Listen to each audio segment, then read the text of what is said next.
بابا نن به مونږ بهر په سرو سترګو باندې ګرځو، مونږ به فخر کوو خلکو ته، او مونږ په دې پیوند والا جامونو په دې زړو جامو کې به ګرځو، خلکو ته به وایو چې د دریو بر اعظم والا بادشاه د اختر پر ورځ د بچو په غاړه زړې جامې دي چې ګل ستاسو حق یې نه دی خوړلی.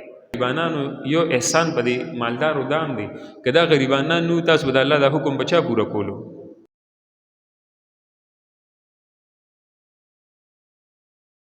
انتهایی عزتمندو، رسول الله صلی الله علیه وسلم به دې شپو ورځو کې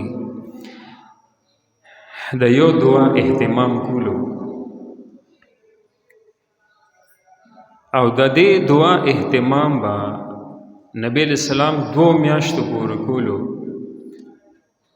اللهم بارک لی فی رجب و شعبان وبلغنی رمضان.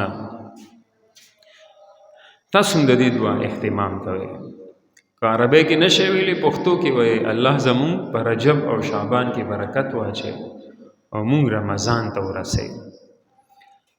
نو رجب میاشت خو ختمه شوه، دینه مخکې چې کوم اسلامي میاشت وه دا رجب وه، او نن تقریبا 4مه ورځ ده دا شعبان شروع شوی دی. نو دا 2 میاشتو پورې به د الله پیغمبر دا دعاګانې کولې چې الله زما په رجب او شعبان کې زما برکت واچوه او ما رمضان ته ورسوه. نو د رمضان فضیلت هم ته معلومیږي چې هر پیغمبر د الله د ملاقات په شوق کې وي، لیکن کله به چې میاشت رمضان ته 2 میاشتې پاتې شو، نو بیا به دی په خپل ژوند کې د برکت دعاګانې کولې چې الله زمون په ژوند کې برکت واچي، زمون په عمر کې برکت واچي، موږ رمضان ته ورسئ. نو د رمضان فضیلت هم دی او د رجب او د شعبان فضیلت هم دی. اوس دا میاشت د شعبان شروع ده. ام سلمہ رضی الله عنها فرمایي چې رسول الله صلی الله علیه وسلم او عائشه رضی الله عنها نه چې څومره اهتمام به د الله پیغمبر د شعبان د رجوع کولو، نو هغومره اهتمام یعنی د نورو میاشتو په مقابله کې نبی علیہ السلام به د شعبان د رجوع ډیر اهتمام کولو. ځکه دا شعبان روجې دا داسې دي لکه د فرض مونځ نه مخکې سنت. وګورئ کم مونځ نه مخکې چې کم سنت دي، لکه ماسپښین مونږ 4 رکعته سنت وکړو، نو لږ ذهن سوچ دا فرضو ته برابر شي. او مازدیګر چې کله مونږ راشو 2 منټه پاتې 1 منټ پاتې ډایرکټ فرضو ته ودرېږو، نو هغه سوچ او ذهن هغه دومره نه برابرېږي فرضو ته، چونکې د دنیا هغه اثر وي دی. او کله انسان ماسپښین راشي 4 رکعته سنت وکړي، نو د ده څه ناڅه ذهن سوچ دا د فرضو ته برابر شي. نو چونکې شاته میاشت رمضان را روانه ده، نو د میاشت رمضان هغه خو فرض او دا د شعبان روجې دا ول په منزله د سنت شوي. نو کله چې انسان د شعبان د روجو اهتمام وکړي، نو بیا دته د رمضان روجې دا ورته آساني وي. لکه بعض اوقات موږ مثال ذکر کوو صرف د فهم سمج دپاره. دا یو کس و نو هغه به اغوا یا میخې لنګه شو، نو چې کم بچی و نو هغه بچی به هغه روزانه په اوږه باندې او څه مزل به کولو. نو ګوره هغه بچی رو رو غټېدو، خو ده ته خو پته نه لګېده، هغه نه بیا لویه بلا جوړه شوې وه، لیکن ده به په خپلو اوږو باندې هغه وړلی شو. ځکه روزانه په بنیاد د هغه په جسم کې چې کم زیادت کېدو هغه په نظر نه راتلو، هغه نه ښکارېدو، لیکن د ده طاقت ورته رو رو برابرېدو هغې ته. او داسې چې شعبان د دې میاشت دا روجې انسان د دې اهتمام کوي، نو بیا وروستو میاشت رمضان چې راشي د انسان ورته وار نه خطا، انسان پریشانه کېږي، نه هغه عادت وي شاته په شعبان کې هغه عادت اغستی وي. چونکې یو طرف ته د شعبان فضیلتونه دي، دې کې یو اکثر د علماء کرام ذکر کوي 15 شعبان باندې حساب کتاب لیکل کېږي. بهرحال وروستو جمعو کې به باقي باندې انشاءالله ذکر کوو. بل طرف ته د میاشت رمضان فضیلتونه دي، د هغې تیارې شروع دی. خو زمونږ د عوامو مطابق او په عوامو کې د مشهورتیا مطابق چې زمونږ عوامو دا میاش د الله هغه عظیم الشان حکم کم ته چې زکات ویل کیږي نو د هغې دپاره خاص کړی ده. حالانکه شریعت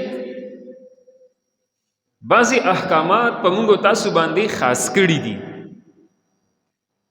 په یو خاصه زمانه کې، په یو خاص ځای کې، په یو خاص وخت کې، په یو خاص حالت کې. حج دی د هغې خپلې مخصوص ورځې دي. ذوالحجه مخصوص ځای دی، مکه، عرفات، مینا، مزدلفه. او مخصوص خلق دی په چا باندې چې زکات فرض دا حج فرضي، چا سره چې نصاب برابري. دغه شانته میاشت رمضان ده، عاقل دی، بالغ دی، میاشت رمضان ده، په دې میاشت کې په د باندې روجي دا فرض دی.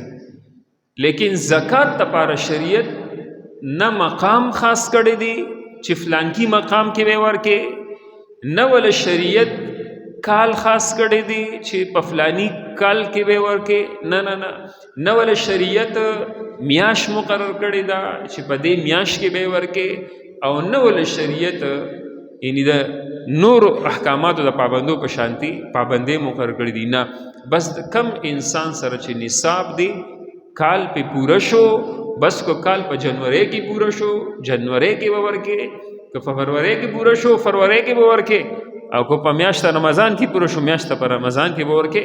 خو چونکې دا میاشت رمضان د ډیرو خیرونو برکتونو یو اجر په او یو باندې نو دې د وجې خلکو دا زکات روړو میاشت رمضان کې خاص کو، او میاشت رمضان نه مخکې د میاشت سره زکات خاص کو.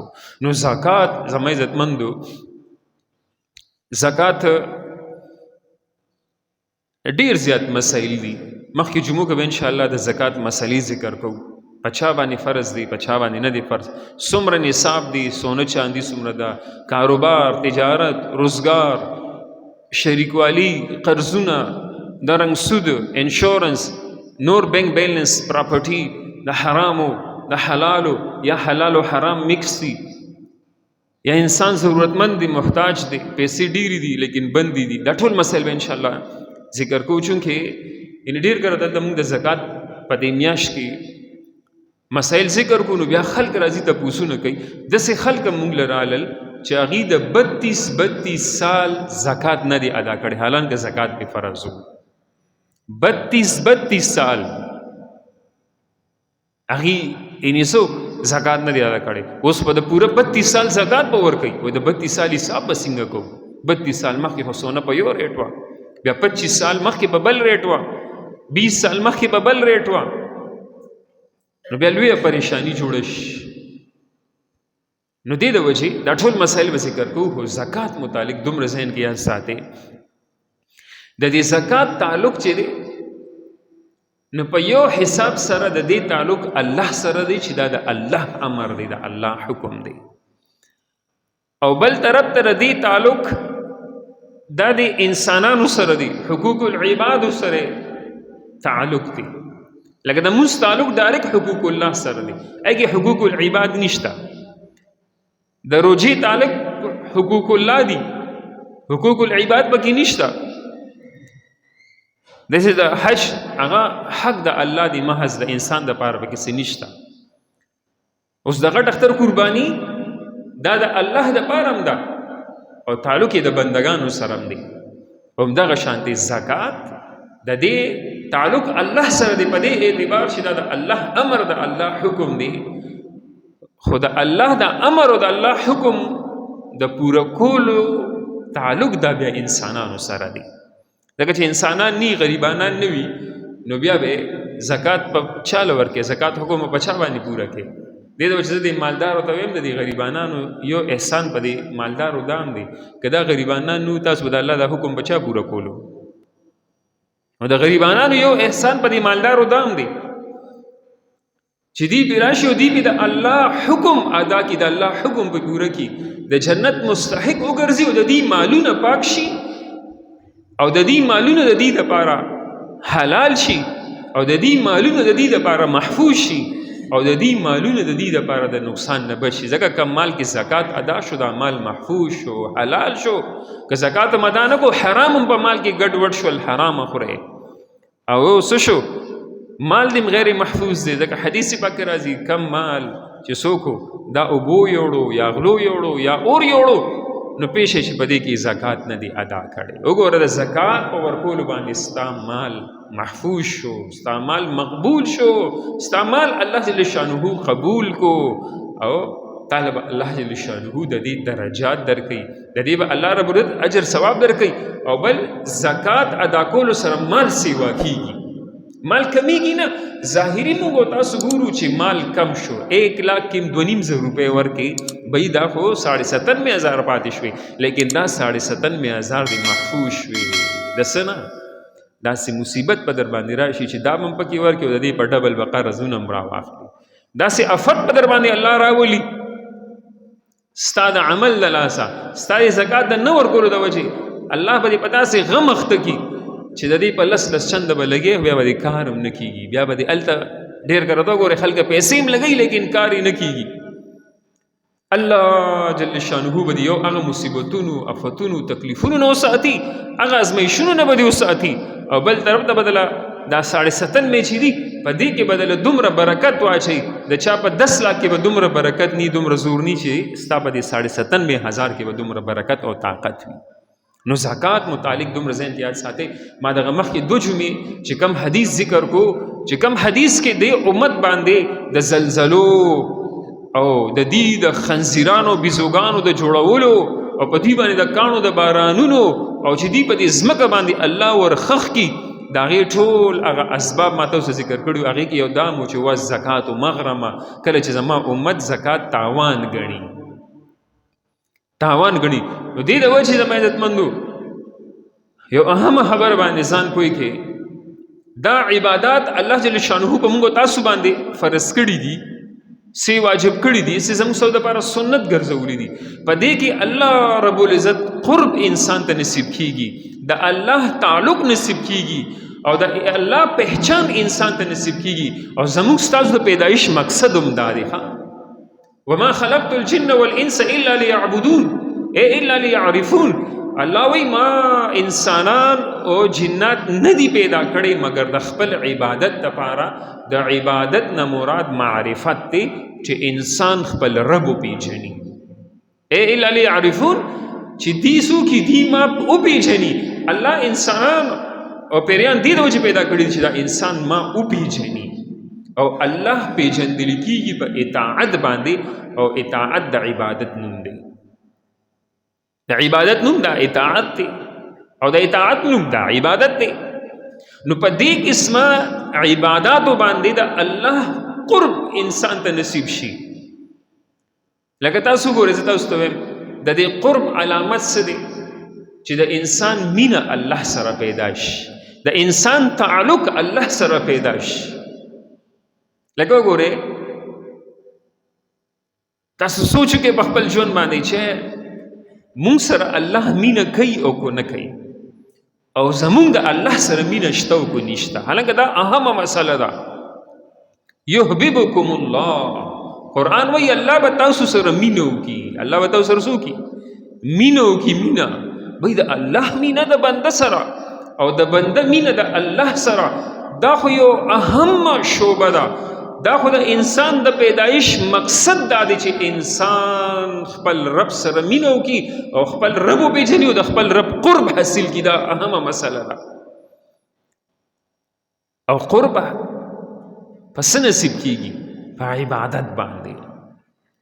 نو دا داسې قسمه عبادت، کله جانی عبادت، کله مالی عبادت، کله جانی او مالی دواړه عبادتونه چې دا انسان د الله قرب حاصل کی، انسان الله ته نږدې شي، د الله رحم ځان ته متوجه کی، د الله فضل ځان ته متوجه کی او د الله قهر د ځان نه اخوا کی، د الله غصه او غضب د ځان نه اخوا کی. دا عبادت الله دې د وجه انسان باندې څه کړي دي؟ لازم کړي دي او فرض کړي دي.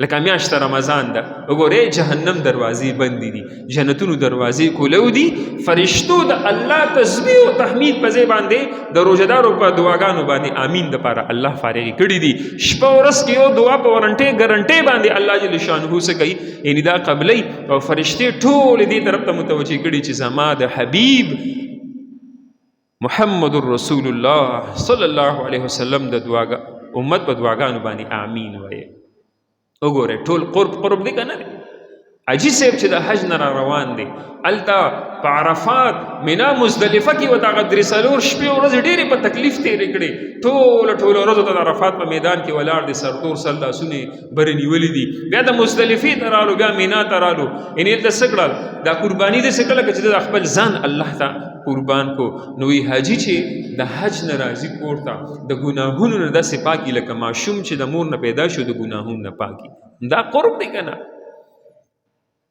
ستا د څاروي په مرۍ باندې چاړه راښکل الله دا داسې قبول کړي لکه چې دا خپل ځان دی ورته څه کو او خپل بچي خپل اولاد دی ورته څه کړل دا دی ورته ذبح کړل د وینې ساس کې رسېدو نه مخکې الله ستا ټول صغیر ګناهونه الله معاف کړي دي دا قرب دی دا عبادات په موږ تاسو باندې د قرب دپاره الله لازم کړي چې زموږ څه شي زموږ الله سره تعلق پیدا شي زموږ الله سره قرب پیدا شي زموږ الله سره نزدېکیت پیدا شي لکه وګورئ د دې علامت څه دي چې زموږ الله سره مینه ده او د الله مونږ سره مینه ده نو بیا به مونږ عبادت د بوج په درجه کې نه کوو لکه نن سبا تاسو ګورئ عبادت مونږ د بوج په درجه کې کوو لکه مونځ دی نو یو بوج دی زکات دی نو یو بوج دی حج دی نو یو بوج دی لکه سړی بعض اوقات کار کوي که نه په ځان باندې بوج ګڼي نو ګورئ مونږ تاسو باندې عبادتونه بوج ګرځېدلي دي دا بوج ګرځېدل علامت د دې چې زموږ الله سره مینه کې کمی دی ځکه کله چې عبادت د بوج نه سکون ته راشي په دې باندې ځان پوهېږه زما عزتمندو کله چې عبادت د بوج نه سکون ته راشي راحت ته راشي آرام ته راشي خوند ته راشي نو پیشه چې اوس ته الله سره مینه پیدا شوه اوس تا د الله سره مینه پیدا شوه ځکه په جانماز باندې په مانځه باندې ولاړې ناسې تلاوت کې ذکر کې دعا کې یو دای چې انسان باندې بوجي امام صاحب دعا د پاره لاس اوچت کو مقتدی د نظر داسې سخت گیر دی که نه لکه طوطي یا مرغۍ چې په پنجره کې ګیري او دا بار وتو د پاره چې څنګه بېچینی که نه داسې چې مولانا صاحب به کله وایي چې بس وصلی الله تعالی علی خیر خلقه محمد واله واصحابه اجمعین او بیا نو پیښې چې دا بوج دی صحیح د عبادت ته وکړو اجر یې مشته ثواب یې مشته صحیح د ودې کو بوج دی یاره والله بس حج را باندې فرض دی بس کو نه کوم نو دا لکه بعض وایي که نه خلک راته حاجي صاحب وایي که نه دغې دپاره ریاکاري اخو ګن د پاسه ګن دی ریاکاری شهرت دکلاوا دې دپاره عبادت په دغه عبادت په دې جهنم ته بوځي په دغه عبادت باندې به دې الله تعالی ناراضي عبادت صرف د الله حق دی نو دومره ذهن کې ساتئ چې کله عبادت د بوج نه سکون ته لاړو چې انسان په جانماز ناست لیکن دی یو سکون محسوسوي سکون به تاسو وسوئ چې د دې څه مطلب دی په سخته ګرمۍ کې چې دا یخ اوبه راوالی که نه او دا یخ اوبه په دې جام او په دې ګلاس باندې دا خوله کېږدي تاسو ریښه ووایئ دا یخوالي دلته محسوسوئ که نه محسوسوئ سړی د یخوالي محسوسوي که نه څنګه چې دلته مونږ یخوالي محسوسوو دلته مونږ د الله ته لاس نیولې الله ته په تحیاتو یا الله ته په سجدې یا الله ته په لاس نیولو یا الله ته په قرآن تلاوت یا تسبیح راغسي دي سبحان الله والحمدلله چې انسان دلته یو خوږوالی محسوسوي یو مینه محسوسوي یو وخت محسوسوي د دې علامت څه دی علامت دا دی چې کله دعا د پر لاس اوچت کو دعا ختمول بدل خوند نه درکړي. بس انسان وی چې لګیا وي نو پیښه چې ستا الله سره مینه ده او د الله ستا سره مینه ده دا د هغه مینې د وجې نه الله غواړي چې ستا دا دعا ختم شي او نه ته غواړې چې زما الله نه غوښتل بند شي. نو پیښه چې د الله تا سره مینه ده او ستا د الله سره مینه ده سجدې باندې لاړې سبحان ربي الاعلى د درې پیرو ویلو یاره څلورم ځل دله خوند درکوي په څلورم ځل ویلو بیا دله دا زړه ته وایي مړه په پنځم ځل یې ورته ووایه په پنځم شپږم اووم اتم نهم لسم حتی تر دې 15 20 منټ خلک په سجدو کې پراته دي الله ته. نه الله خوښوي چې د ده دا سر راوچت شي او نه دا انسان خوښوي چې زما دا سر دی د الله نه اوچت شي. لکه هغه دوه ملګري وو په لاره روانو نو یو جومات ته راننوتو یو ورته بار ولاړ دی نو دا بارني ورته وایي زر کوه که نه نو دا دنني ورته وایي کم الله چې تا دننه نه راپرېږدي که نه هغه الله ما بار نه در پرېږدي. موز مې کړی دی اوس راته د دعا خوند د تلاوت خوند کم الله چې تا دننه نه راپرېږدي هغه الله ما بار نه در پرېږدي. نو دا خو د انسان د محبت علامت شو چې کله دی بوج نه محسوسوي بلکې دی سکون محسوسوي دی راحت محسوسوي دی اطمینان محسوسوي. نو پیښه چې د دې انسان د الله سره اوس محبت پیدا شوی دی او د دې محبت دویمه نښه څه ده دویم علامت څه دی دویمه نښه او علامت دا دی چې انسان د الله حکم لره په هر څیز باندې ترجیح ورکوي. نو پیښه چې د دې انسان هم الله سره محبت دی ځکه محبت نوم د مجبورۍ دی چې انسان په دنیا کې ګوره چا نه مجبوري څومره ډېر کارونه کوي ډېر کله ته ګورې دوست د دوست نه مجبوري خاوند د ښځې نه مجبوره دی ښځه د خاوند نه مجبوره ده مور پلار د بچو نه مجبوره دي بچي د مور پلار نه مجبوره دي. وګورئ په دې مجبورۍ کې دي که زړونه غواړي نه ډېر کارونه کوي که نه کوي. داسې مطلب چې کله انسان د الله د حکم نه مجبوروي نو پیښه چې د دې انسان محبت الله سره دی او د الله د محبت څه علامت دی چې الله په قرآن کې وایي یحببکم الله به تاسو سره مینه وکړي. یعنې تاسو نبی علیه السلام تو د خلکو ته ووایه که څوک ما سره محبت کول غواړي که نه نو ستا اطاعت دې وکړي. نو الله وی یحببکم الله نو زه به تاسو سره محبت وکړم. د الله محبت دا دی چې الله رب العزت انسان خپل ځان سره مشغول ساتي خپل ځان ته الله رب العزت دا انسان را یوازې کوي الله ځان سره مشغول ساتي. لکه یو ډېر لوی انسان تیر شوی دی ډېر بزرګ انسان دی فضایل صدقات کې واقعات ذکر شوي دي ډېر یو پیری یو وینځه واغسته نو هغه وینځه په نیمه شپه کې ولاړه ده عبادت کوي. نو دا په دې دعا کې وایي ای الله دا ستا چې ما سره کومه مینه ده په هغې باندې قسم. نو دې به راپاڅېد ورته یې داسې مه وایه داسې وایه چې الله دا زما تا سره کومه مینه ده په دې باندې. نو هغه وینځې ورته وویلې که الله ما سره مینه نه وي که نه نو په دې نیمه شپه کې به یې ځان ته نه ودرولم او ته به داسې په خوب نه وده کولی تا ته په خوب کې خوند ایښی دی ما ته په دې نیمه شپه کې په جانماز کې خوند ایښی دی. خوب خو د غفلت مسله ده خوب خو غفلت دی. حدیث پاک راځي په ورځ د قیامت د اعمالو په اعتبار سره ټولو نه تاواني انسان به هغه کم انسان چې په دنیا کې خوب ډېر کړي وي دا به تاواني انسان چې په دنیا کې خوب ډېر کړي وي. نو که د الله ما سره مینه نه وي نو زه به یې ځان ته نه ودرولې. نو د الله مینه دا ده چې دا انسان الله پاک خپل ځان سره مشغول ساتي د دنیا په ډېرو پریشانو کې د دنیا په ډېره الګوله کې او د دنیا په ډېرو ګټلو کې الله دې نه مشغولوي. عبدالله ابن عمر رضی الله عنه فرمایي انسان سره چې څومره دنیا سیوا کېږي نو دې پیږي چې دې د الله د نظر نه غورځېږي لګیا دی. لکه دنیا سیوا کېږي پریشانۍ سیوا کېږي عبادت ته به توجه نه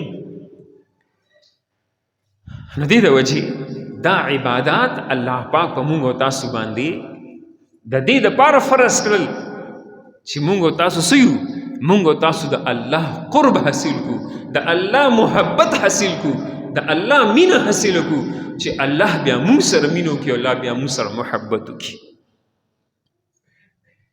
نو دې د وجې الله رب العزت موقع مناسبت عبادتونه په مونږ او تاسو باندې فرض کړي دي. نو دا میاشت د عوامو زکات سره فرض یعنی فرض کړې ده چې په دې کې د خلک زکات ورکوي. نو زکات په خطبه کې ماته اوس ته یعنی څه ویلو، کم حدیث ویلو بنی الاسلام علی خمسه، د اسلام بنیاد دا په 5 خبرو باندې دی، هغې کې یو زکات. او جنت ته تګ غواړئ که نه غواړئ؟ څوک څوک جنت ته تګ غواړئ؟ لږ لاس اوچت کړئ. اچھا چې نیم نیم اوچت کړي چې لږ لږ جنت ته تګ غواړي داسې که نه؟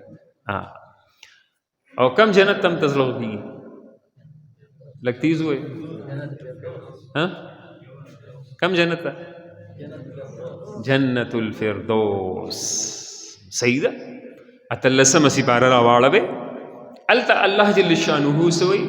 قد افلح المؤمنون، یقینا مؤمنان کامیاب شو. په تحقیق سره دغلته الله د مؤمنانو صفات ذکر کوي، هغه صفات الله ذکر کوي ذکر کوي ذکر کوي ذکر کوي ذکر کوي، او بیا څه وایي؟ اولئک هم الوارثون الذین یرثون الفردوس. دا خلق وارثان دي د جنت. د کم جنت؟ د جنت الفردوس. د جنت الفردوس وارثان دي. نو دې کې یو صفت دا دی والذین هم للزکات فاعلون. دا خلق زکات لره ادا کوونکي دي. یو معنی بلم دا خلق زکات لره ادا کوونکي دي. نو او نور صفات هم دغلته الله جل شانه ذکر کړي دي، مخکې جملو کې موږ د هغې ذکر کړی. نو دا خلق الذین یرثون الفردوس، دا جنت الفردوس وارثان دي. دا جنت الفردوس یعنی څه دي؟ دا د دې مالکان دي. جنت نعمتونه هم پکار دي که نه دي پکار؟ ان المتقین فی جنات وعیون. الله څه فرمایي؟ یقینا متقیان دا به په باغونو کې وي او دا به په چینو کې وي. هغه چینی دي د څه؟ سلسبیل، کافور، زنجبیل، تسنیم. دا چینی دي د څه تاثیر یخ دی، د څه تاثیر ګرم دی. یعنی دا خلق په دې چینو کې وي، او حالانکه دا چینی چې دي نو دا به جنت الفردوس کې وي. نورو جنتونو والا به صرف ګډون ورکوي، صرف ګډون به ولا ورکوي. او جنت الفردوس، جنت الفردوس والا څه دي؟ دا چینی دي. حالانکه دلته الله جل شانه بیا صفات ذکر کوي.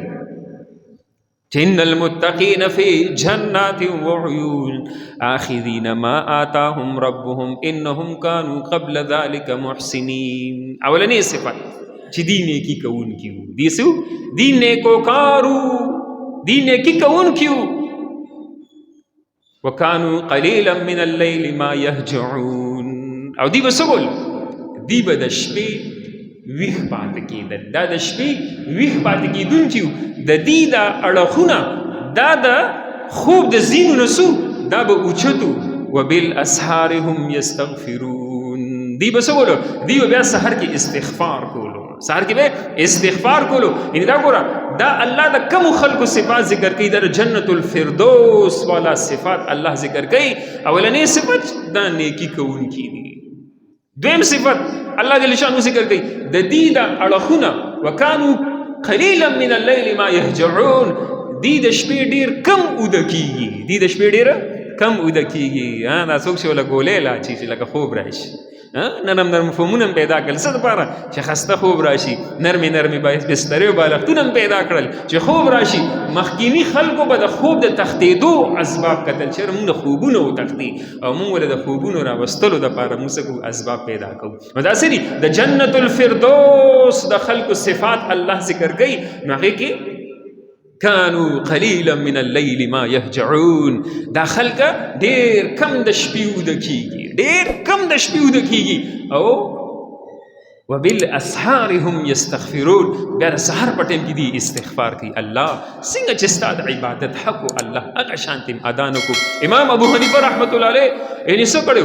40 کاله پورې ټوله زندگی انده په تهجدو کې، د شپې دا په تهجدو کې، او د ورځې بیا تدوین دین مسله و هغه ټیم ابتدایي په هغې کې ټوله زندګي سره شوه او سحر کې به یې څه کولو الله جل شانه ته به جړل یو انسان ټوله شپه په عبادت کې تېره کړي او ټوله ورځ بیا د الله د دین په خدمت کې وي د سحر ټیم کې به د خپل دا سپین ویښته به الله ته په دې دعا کې په دې لپه کې داسې نیولي چې الله ابو حنیفه سره خو سم نشته د دې سپینو ویښتو خاطر یې الله وکړي بس د دې سپینو ویښتو الله د دې سپینو ویښتو باندې په الله رحم وکړي الله د دې سپینو ویښتو د وجې ته کې مغفرت او بخښنه وکړي نو بالاسحار هم یستغفرون دا خلق د سحر په ټیم باندې استغفار دي وفي اموالهم حق للسائل والمحروم دا الله جل شانه د جنت الفردوس د خلقو په صفت کې اخري صفت الله دا ذکر کړی دی سلور صفت یې ذکر کړ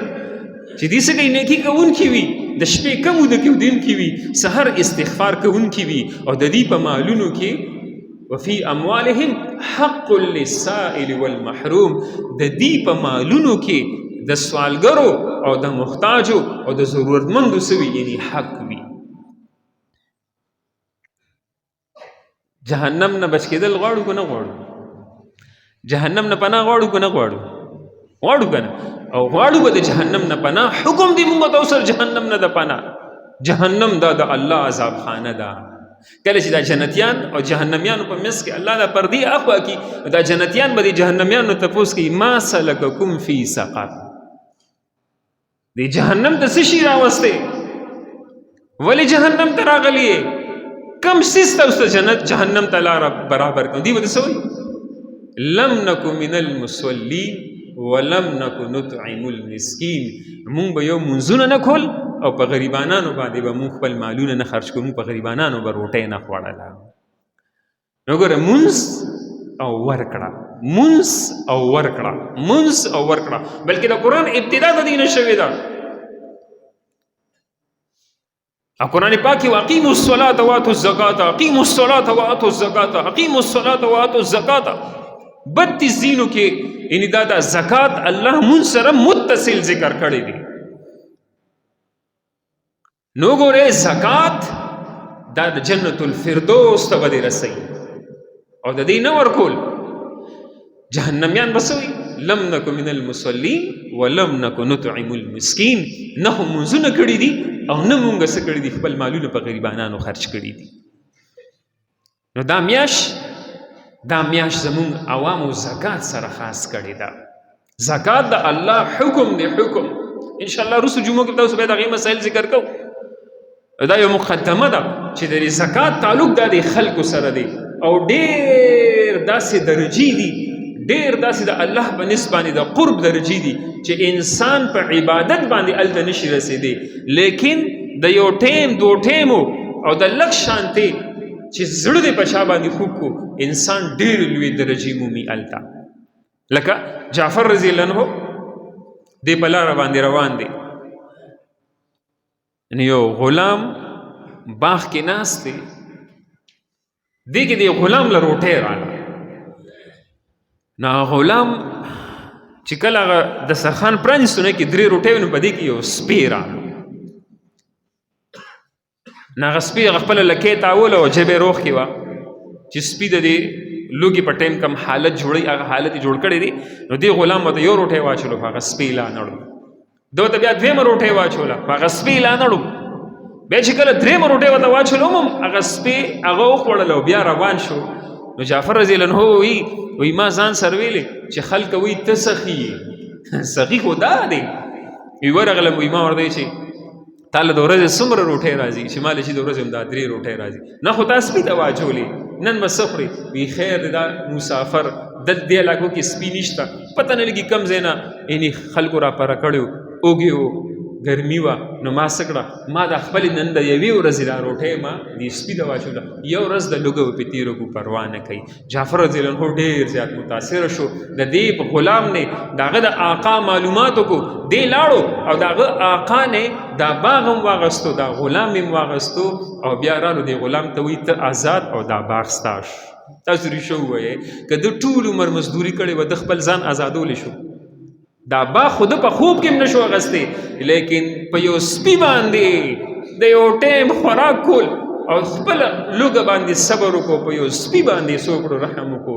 الله جل شانه په دنیا کې په دغه وخت کې د ډیر امیر ترین انسانانو کې د شمار وکړو، د یو لوی باغ مالک دا غلام جوړ شو. وګوره د یو ټیم چې حالن که په سپي باندې رحم وکړو، الله دومره لوی عزت ورکو چې د غلامین اخلاص کو، دومره لوی شرف الله ورکو د باغ مالک وکړو. تاسو رښتیا کله چې یو انسان په انسان باندې داسې صدقه وکړي، انسان سره داسې ښېګړه وکړي، دله به الله جل شانه څه ورکوي.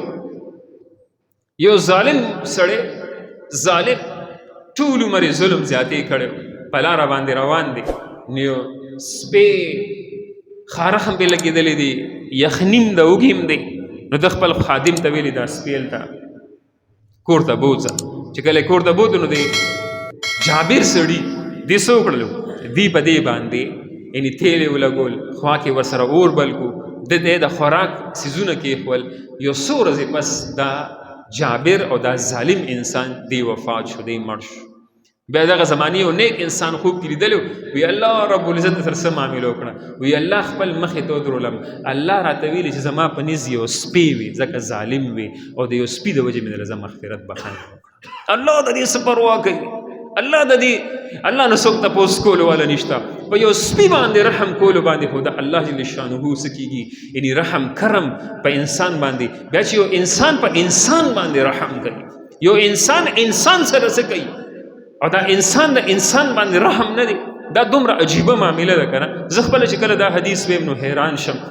پر ورځ د قیامت په الله جل شانه یو انسان ته وایي زه اوږې هم تا ماله روټۍ نه وه راکړې، او زه تګې هم تا ماله اوبه نه وې راکړې، او زه بربنډ هم تا ماله جامې نه وې راکړې. الله ته خو د چای روټۍ نه پاکې، الله ته خو د جامو نه پاکې، الله ته خو د محتاجۍ نه پاکې. ستا سره یو غریب مسلمان اوږې ستا هغه له روټۍ ورکول داسې وي لکه چې ماله دې روټۍ راکړې، ستا یو بربنډ غریب له جامې ورکول داسې وي لکه ماله جامې راکول،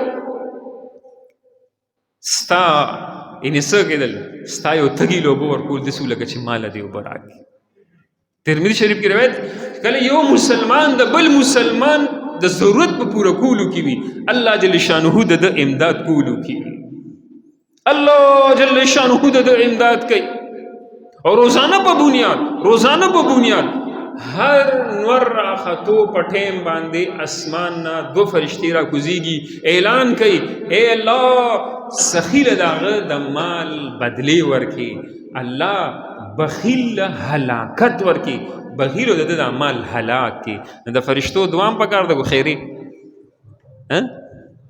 نو فرشتې خو هغه چا ته دعا کوي چې چا دروازې کولو وي، د چا لاسونه کولو وي، د چا مثال کې تو پرسي یعنې د دغه محتاجو، ضرورتمندو، کونډو، یتیمانانو، مسکینانو، ضرورتمندو، حاجتمندو د پاره د هغې دروازې کولو وي. محمد رسول الله صلی الله علیه وسلم حدیث قدسی ذکر کوي، وایي ما ته الله وفرمیل چې تی په خلکو خرج کوه، زه به په تا خرج کوم. او ام سلمہ رضی الله عنها ته نبی علیہ السلام فرمیل، ام سلمہ د الله په نوم باندې ورکوه، که ته الله له د الله په نوم باندې ته پشمار ورکې، الله به دله پشمار درکوي، او که ته بېشماره ورکې، الله به دله بېشماره درکوي. د الله هم د شمار پکار ده، که بېشماره د الله هغه شمار والا اوسه پورې چا پوره نه کړه، د الله بېشماره خو د هغې به بیا لا صحیح درجه به وي. الله رب العزت په دې ورکړه باندې چې د الله جل شانه کمې دروازې کولوي که نه. کفل بني اسرائیلو کې یو ډېر غټ بدبخت انسان تېر شوی و، ډېر غټ ظالم او جابر، د ده تره لور وه، ډېره زیاته ضرورتمنده وه، محتاجه وه. نو دا ورغله چې کور کې مې بچي نهر دي، د یو ټیم روټۍ راکړه. نو هغه ته نه د ګناه مطالبه وکړه، نو دی ورته چې نه ما خو کله داسې کار نه دی کړی.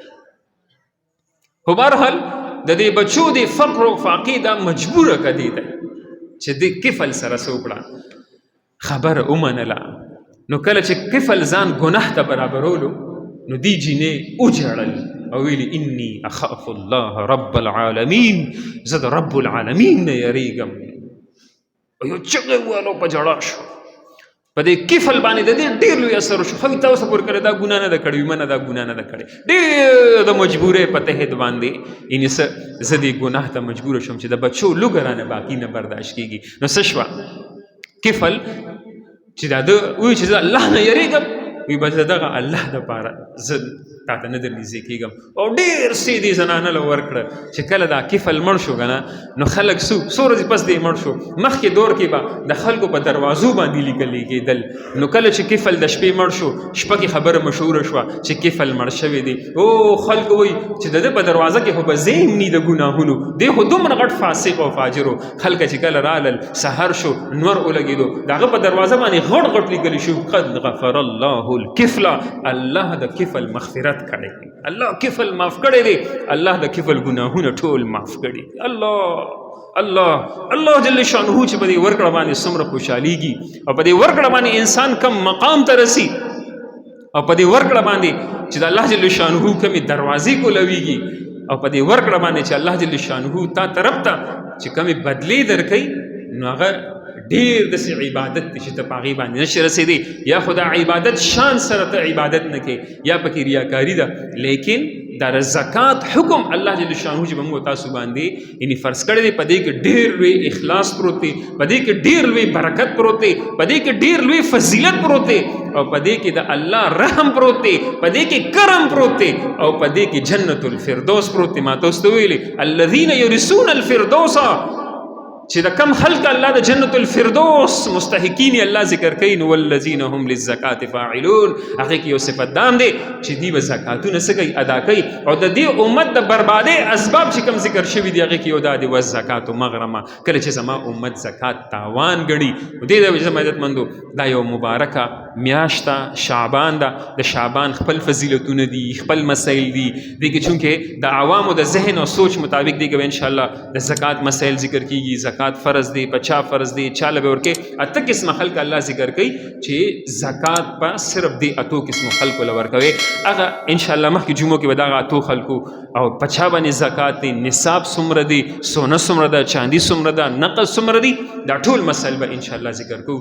او دومره ذهن کې یاد ساتئ د الله رحم کرم که ځان ته متوجه کول غواړو د خپلو مالونو سوکو دا دروازې په دې خلکو باندې کلوکو. چونکې نن دور کې خلک ډېر محتاج دي، خلک ډېر ضرورتمند دي، خلک ډېر مثال کے طور پر په تکلیفونو کې دي، خلک ډېر مثال کے طور پر په مشکلاتو کې دي. حالانکه زموږ په دې معاشرو کې داسې غریبانان خلک شته، محتاج خلک شته چې هغې د شرم نه چا ته غږ نه کوي، هغې د حیا د وجې چا ته غږ نه کوي، لیکن هغې څه کوي یعنې خپل تاسو رښتیا ووایئ، اسې تاسو رښتیا ووایئ لکه خفه کېږو نو په دې باندې زمونږ او ستاسو یعنې دا خوښه ده چې زمونږ دا تورسر هم دي په جومات مخې ته ناستې وي. تاسو رښتیا ووایئ دا نن ولې راغلي دلته ناستې؟ زمونږ ستاسو زړه غواړي چې دا پردی تورسرې دي د جومات. ابه سهار یو څو ورځې مخکې باران ورېدو او یو زنانه د جومات مخې ته ناست وه، یار موږ باندې به الله څه رحم وکړي، دا خو به ډېره محتاج یي که نه چې دا نن سهار وختي جمله او دا راغلی دلته د جومات مخې ته ناست ده، دا به ډېره محتاج یي، دا به ډېره ضرورتمند دی. حالان که وګورئ الله رب العزت په تورات کې فرمایلو چې ما دا بادشاهان دې د وجې په دنیا کې مقرر کړي دي، دا د بادشاهانو نظام دې د وجې الله په دنیا کې چلولی دی چې ما ته د غریب فریاد ما ته رونه رسي، د غریب فریاد ما ته رونه رسي، ما دې د وجې د بادشاهي نظام په دنیا کې چلولی دی. عمر رضی الله عنه به فرمایل که د سمندر په غاړه باندې یو سپی تږي د لاسه تندې د لاسه د سمندر په غاړه باندې مړ شو، الله به د عمر نه تپوس کوي. دې د وجې به حضرات صاحب کرامو د خلافت نه رستو رستو کېدل، د بادشاهت نه به صحابه کرام رستو رستو کېدل، د احدې نه به رستو رستو کېدل، چونکې دا ډېره اهمه معامله ده. عمر رضی الله عنه فرمایي که د دجلې او فرات په غاړه باندې یو سپی د تندې د وجې څه دی یعنې دا مړ دی، په ورځ د قیامت په الله رب العزت د عمر نه تپوس کوي چې عمره ستا په سلطنت، ستا په حکومت، ستا په بادشاهت کې یو سپی د تندې د لاسه ولې مړ شوی دی. عمر بن عبدالعزیز رحمت الله علیه دریو بریاعظمو باندې بادشاهت کوي، دریو بریاعظمو باندې بادشاهت کوي، لیکن چې کله د اختر موقع راځي نو د بچو جامې نشته. د اختر د دریو بریاعظمو بادشاه د اختر په موقع د بچو جامې نشته. نو دی لاړو هغه ټیم خزانچی چونکې بادشاه نیک و که نه لاندې خلک هم ول الله دومره ایماندار ورکړي یا چې کله لاندې خلک ایماندار وي نو الله به ول مشران هم نیکان ورکوي. نو دی لاړو خزانچی ته وایي، وزیر خزانه ته وایي چې اډوانس تنخواه راکړه، ایڈوانس تنخواه راکا اختر دی د بچو جامې مې نشته.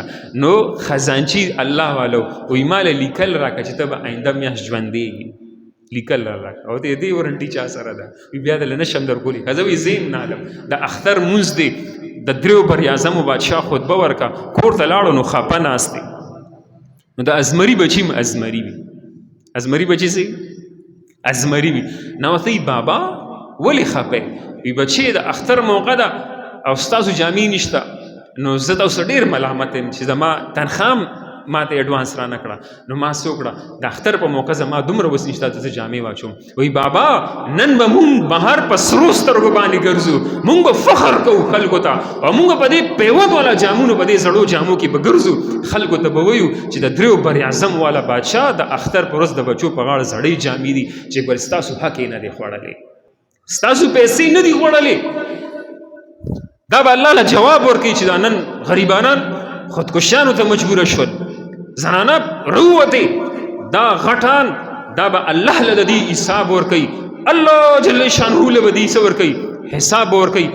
الله به د دې غریبانانو دې سره څه کوي؟ یعنې حساب به کوي. نو دې ته وایي زما عزتمندو یعنې چېرته ور د غریب عهده نه ګورې بره لاړه نه شي، د غریب چې بره لاړه ګور بیا د الله نظام بره څه کېږي هلته دا بدلېږي.